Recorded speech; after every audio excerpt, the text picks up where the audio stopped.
Salam sejahtera Malaysia, denyut nadi suara rakyat bergema di channel ini. Nampaknya MP-MP PAS memang sudah kehabisan modal sungguh. Mereka betul-betul sudah kehabisan modal, tuan-tuan dan puan-puan. Sampai apapun mereka nak tunggang. Mereka tunggang apa saja yang boleh ditunggang, termasuklah yang mengantuikan diri sendiri. Saya tidak faham dengan MP-MP PAS ni.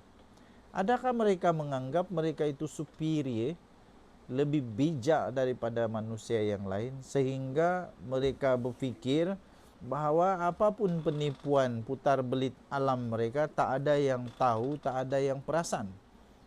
Saya betul-betul tak boleh hadam. Di dalam Dewan Rakyat sendiri, mereka cuba putar alam sehingga mereka yang terkena sendiri. Mereka sanggup untuk buat apa saja, termasuk malu. Termasuklah menggadaikan maruah mereka sendiri yang cuba putar alam, akhirnya kantoi sendiri di Dewan Rakyat. Baru-baru ini lagi hebat nih. Hebatnya manusia nih. Hebat manusia nih. Dia cuba putar belitkan, putar alam kan, dia cuba manipulasikan isu LVG tax nih di Dewan Rakyat, di Dewan Rakyat. Dia kata rakyat semua terbeban ini itu, alih-alih seorang MP dari kerajaan bangkit memberi pertanyaan simple. Dia kata LVG itu sebenarnya telah diluluskan, telah dilaksanakan sejak dari Perikatan Nasional. Anda setujukah, dia kata kepada MP PAS itu? Mau tak maunya, malu tak malunya, terpaksalah MP PAS ni terpaksa dia telan semula ludah, muntah, tai. Dia terpaksa makan balik. Ya, saya setuju. Itulah. Dah kantoi sendiri ni. Aduh, dah kantoi sendiri memperbodohkan Muhyiddin. Jadi MP PAS ini sebenarnya secara tidak langsung telah memperbodohkan Muhyiddin di depan ramai ahli parlimen yang lain. Dia telah mendedahkan kelemahan Perdana Menteri yang lalu, Muhyiddin Yassin. Dia telah mendedahkan kelemahan Muhyiddin Yassin sebagai Perdana Menteri. Betul lah. Seperti dakwaan daripada orang selama ini bahawa Muhyiddin Yassin adalah Perdana Menteri paling gagal. Disahkan sendiri oleh MP PAS inilah. Pandai juga MP PAS ni sebenarnya mendedahkan. Pandai juga MP PAS ini sebenarnya mendedahkan bahawa Muhyiddin Yassin ini Perdana Menteri paling teruk. Ini kah jadi Perdana Menteri seterusnya? Patutlah PAS tiba-tiba saja mengumumkan bahawa Perdana Menteri selepas ini bukan lagi Muhyiddin Yassin. Bukan lagi. Jadi tuan-tuan dan puan-puan yang dihormati sekalian, fakta-fakta yang disebut oleh MP-MP PAS ni selalunya jadi macam begini. Mereka cuba untuk tunggang, alih-alih mereka yang buat. Kerajaan sekarang hanya terpaksa teruskan saja. Hanya terpaksa sambung saja apa yang mereka sudah merosakkan. Kalau mereka kata sekarang itu merosakkan, mereka lah yang merosakkan. Mereka yang memulakan kerosakan ini. Kenapa tidak mengaku? Waktu itu tidak fikir jadi kerajaan bukan main lagi. Dialah paling hebat, dialah paling segala, dialah paling lah. Dia tidak terfikir waktu dia ada kuasa, dia tidak buat apa. Dia hanya menyusahkan rakyat. Waktu dia jadi rakyat, dia jadi kerajaan.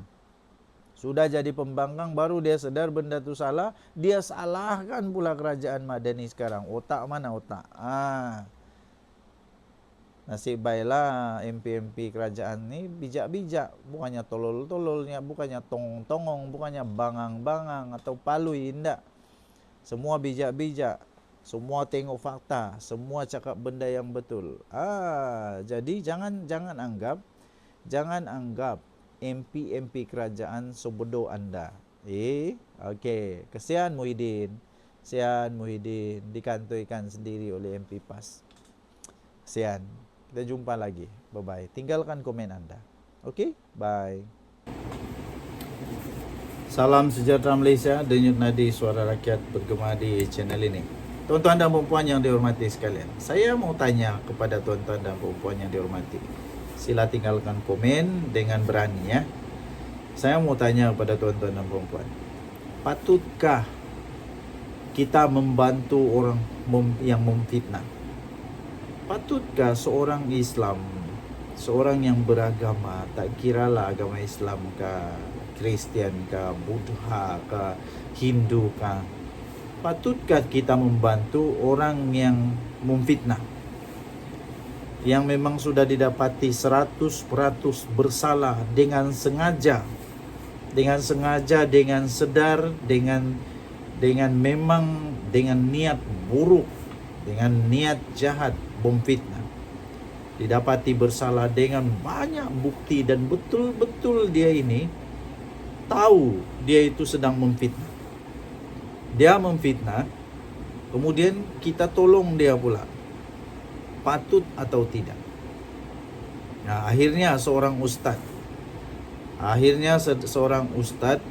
tampil memberikan ajaran yang betul, yang tepat, dengan juga menggunakan atau dengan merujuk kepada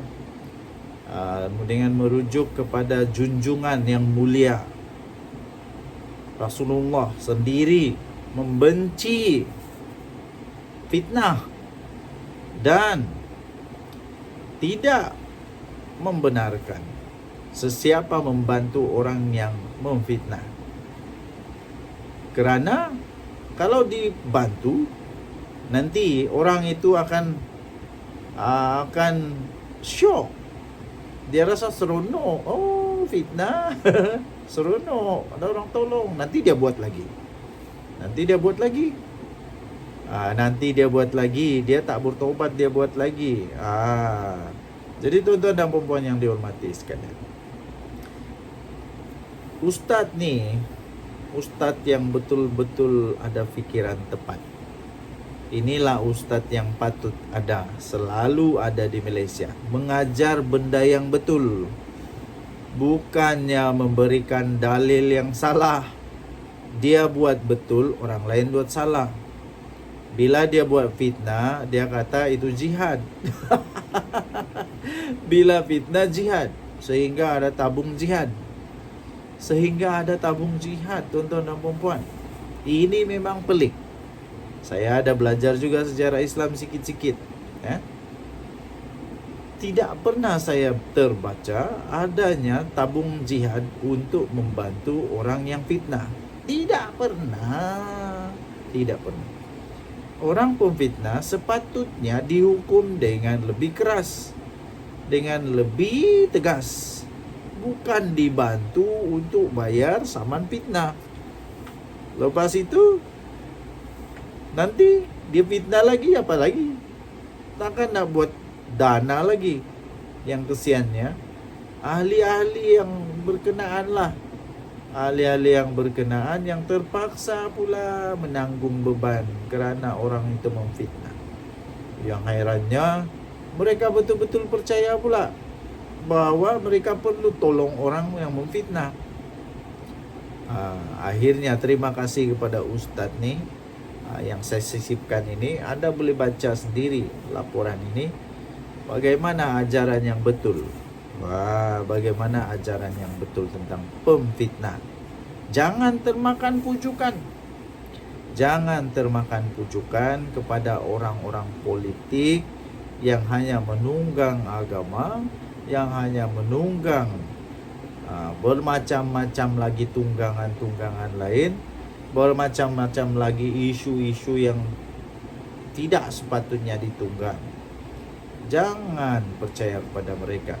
Percaya hanya kepada Tuhan, hanya kepada Tuhan semata-mata. Percaya itu saja. Tak payahlah nak minta nasihat kepada orang yang salah. Tak payah. Senang saja. Macam mana nak tahu pemimpin itu betul tak betul? Apa yang keluar dari mulut dia itu memang benda betul. Kalau dia memang pemfitnah, Jangan percaya. Nah, oke. Kalau memang dia ada rekod memfitnah, lagi lah bahaya. Denyut Nadi Suara Rakyat bergema di channel ini, tinggalkan komen Anda. Bye-bye.